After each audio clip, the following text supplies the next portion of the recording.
Good morning student. हमने कल new chapter start किया था मेटल्स एंड नॉन मेटल। इसकी हमने जो फर्स्ट प्रॉपर्टी है वो डिस्कस कर ली थी कि मेटल जो हैं they are lustre in nature. अब हम एक्टिविटी 3 स्टार्ट करते हैं। Take small pieces of iron, copper, aluminium and magnesium. Try to cut these metal with a sharp knife and note down your observation. आपने कुछ metal के pieces ले लिए हैं, आयरन, कॉपर, एल्युमिनियम, मैग्नीशियम। इन सब को हम एक बार ट्राई करते हैं कि ये नाइफ से कट सकते हैं या नहीं। ये आपने ऑब्जर्वेशन नोट डाउन करनी है। और सबसे इम्पॉर्टेंट जो है यहाँ पर एक प्रिकॉशन हमने लेके रखनी है। जो सोडियम मेटल है उसको आप हाथ से नहीं हैंडल करेंगे, हम एक टोंग लेंगे, ठीक है। Always handle sodium metal with a care. Dry it by pressing between the folds of filter paper. Put it on a watch glass. Try to cut it with a knife. Do you observe? बाकी जो जितने भी metals थे वो नहीं cut कर सकते क्योंकि वो मेटल के हार्ड ही नेचर होते हैं। बट एक सोडियम ऐसा एक्सेप्शनल मेटल है जो कि नाइफ से ईजिली कट सकता है। तो मैंने आपको यहाँ पर ऑब्जर्वेशन बता दी है कि बाकी जो मेटल्स हैं वो नाइफ से नहीं कट होंगे, केवल जो सोडियम है वो नाइफ से कट हो जाएगा क्योंकि सोडियम एक ऐसा मेटल है जो सॉफ्ट इन नेचर है। You will find that metal are generally hard. The hardness varies from metal to metal. तो मोस्टली जो मेटल होते हैं वो हार्ड होते हैं, बट एक्सेप्शनल हमारे पास में क्या है, सोडियम है। और हमने सोडियम को अच्छे से हैंडल करना है क्योंकि सोडियम अगर हल्का भी इसको मॉइस्चर या कहीं पानी कोई भी, it may be react with oxygen, it may be react with water, तो यहाँ पर it easily catches the fire. अब activity 3.3, take pieces of iron, zinc, lead, copper, place any one metal on a block of iron, strike it 4 or 5 times with a hammer. What do you observe? Repeat with other metal. Record the change in shape of these metal. हमने कुछ metal के pieces ले लेने हैं, for example iron, zinc, lead and copper. आप क्या करना है, इन जो भी मेटल के पीसेस है उसको किसी और सॉलिड मेटल के ऊपर प्लेस करना है और हैमरिंग करना है। हैमर जो होता है ना, हथौड़ा, उसे आपको इनको बीट करना है एटलीस्ट 4 और 5 टाइम्स। उसके बाद में आपने क्या ऑब्ज़र्व किया वो आपको ऑब्जर्वेशन यहाँ पर नोट डाउन करनी है कि जब हैमर कर रहे हैं, हम फोर्स अप्लाई कर रहे हैं, तो उनकी शेप में कुछ ना कुछ तो चेंज आएगा, वो आपने यहाँ पर नोट डाउन करना है। You will find that some metal can be beaten into a thin sheets. कुछ जो मेटल हैं वो बिल्कुल पतली सी शीट्स में कन्वर्ट हो जाएंगे। This property is known as malleability. Did you know that gold and silver are the most malleable metal? Important चीज़ है, जो भी गोल्ड है वो सिल्वर है, they are highly malleable in nature. It means हम इनको जितनी बार बीट करेंगे ये पतली सी शीट्स में कन्वर्ट हो जाते हैं। Next activity 3.4, consider some metals such as iron, copper, aluminium, lead, etc.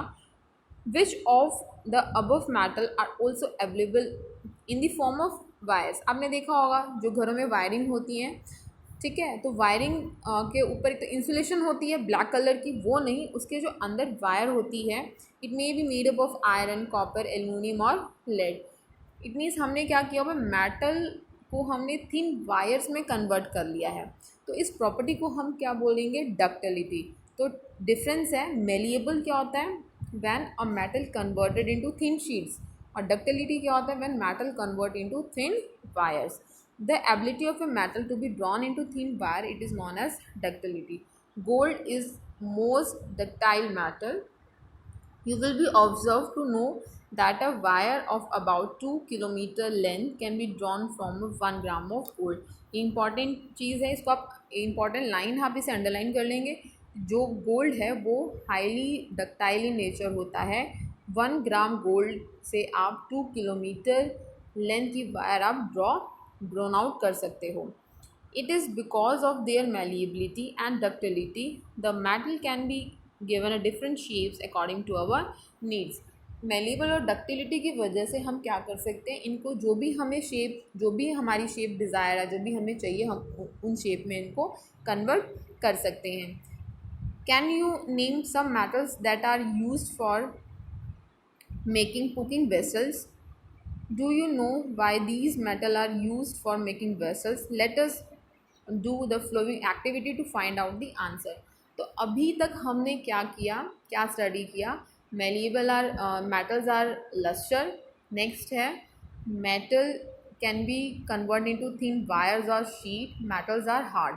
जो नेक्स्ट प्रॉपर्टी है यहाँ पर क्या बोला गया है कि जो भी हमारे वेसल्स होते हैं, जो भी हमारे बर्तन हैं जिसमें हम खाना बनाते हैं, कुकिंग वेसल्स होते हैं, वो मोस्टली मेटल के बने होते हैं. मेटल के ही क्यों बने होते हैं? तो उस एक्टिविटी को अंडरस्टैंड करने के लिए, उस प्रॉपर्टी को समझने के लिए हमारे पास में एक एक्टिविटी है, activity 3.5.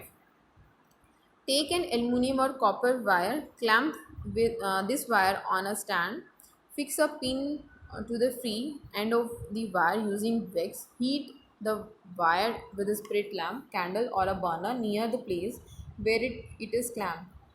What do you observe? After some time, note your observation. Does the metal wire melt? यहाँ पर एक्टिविटी क्या की हुई है, एक हमने स्टैंड ले लिया है. क्लैम्प मतलब हमारे पास में एक रॉड होगी which is made up of metal. ठीक है, और उस मेटल की रॉड पे जो एंड है उस पर हमने वैक्स की कोटिंग कर दी है और बीच में हम क्या कर रहे हैं, बर्नर लगा दिया है. अब देखो जैसे बर्नर को हमने ऑन ही किया, फ्लेम हमारा ऑन है, तो जो मेटल की जो रॉड है वो हीट अप होगी और धीरे धीरे क्या होगी, वो हीट ट्रांसफ़र होगी from one end to another. और जो लास्ट एंड है हमने वहाँ पर वैक्स लगा दिया है. जैसे ही वो रॉड हीट अप हो जाएगी तो जो वैक्स है वो मेल्ट करना स्टार्ट करेगा. तो हमें इस एक्टिविटी से क्या समझ में आया, जहाँ पर हमने बर्नर को ऑन किया, फ्लेम की सबसे ज़्यादा हाई जो है फ्लेम जहाँ पर जा रही है, वो धीरे धीरे क्या कर रहा है, हीट को ट्रांसफ़र कर रहा है आगे आगे. It means it is a good conductor of heat. तो ये हमें यहाँ पर ऑब्जर्वेशन हमने यहाँ पर नोट डाउन कर ली. The above activity shows that metal are good conductor of heat and have high melting point. The best conductor of heat are silver and copper. Lead and mercury are comparatively poor conductor of heat. तो best conductor जितने भी metals हैं वो होते हैं हमारे पास में, जितने भी कॉपर हो गया आपका और स्टील हो गया, आयरन हो गया, they are good conductor of heat. But exceptional कौन से हैं, lead and mercury, they are poor conductor of heat. Do metals also conduct electricity? क्या मेटल भी इलेक्ट्रिसिटी कंडक्ट कर सकते हैं? तो उसके लिए एक छोटी सी एक्टिविटी है, वो हम यहाँ डिस्कस कर लेते हैं. Activity 3.6. Set up an electric circuit as shown in figure 3.2. 3.2 एक फिगर है जिसमें बैटरी है, क्लिप है, बल्ब है, स्विच लगाया हुआ है. आपने स्विच लगाया हुआ है इस एक्टिविटी में. Place the metal to be tested in a circuit between the terminal A and B as shown. Does the bulb glow? What does this indicate? Figure 3 देखेंगे.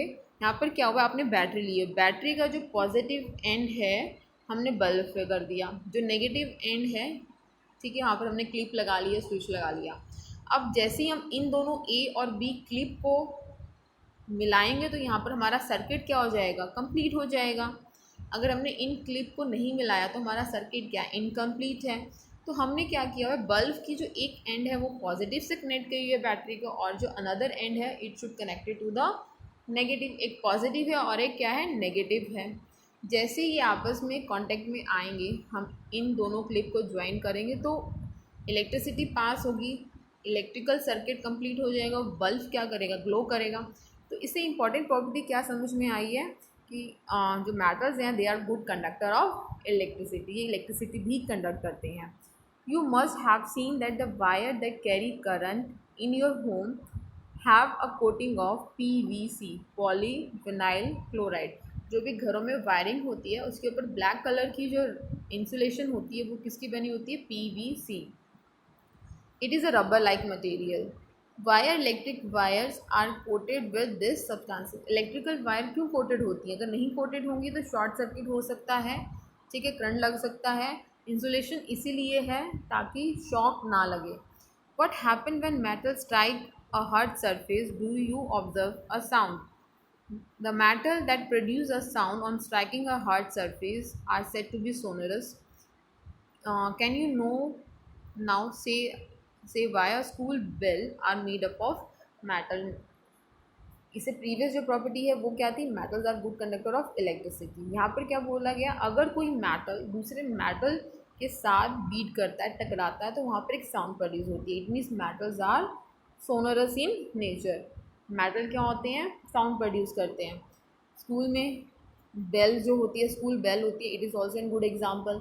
मंदिर में जाते हैं हम, घंटी बजाते हैं, तो it is also made up of a metal, तो वो साउंड प्रोड्यूस करेगी, तो इसे हम क्या बोलेंगे, sonorous. Metals are sonorous in nature. तो हमने यहाँ पर मेटल की जो प्रॉपर्टी हमने यहाँ पर पढ़ी है, पहली प्रॉपर्टी क्या थी, metals giving lustre, metal lustre देते हैं, शाइनी सरफेस होता है। नेक्स्ट है metal are good conductor of electricity and heat, and metal are sonorous in nature, metal are malleable and ductile, metals are hard in nature. तो ये कुछ properties जो हैं वो हमने मेटल की डिस्कस करी थी। तो नेक्स्ट क्लास में हम डिस्कस करेंगे about the non metal. Thank you.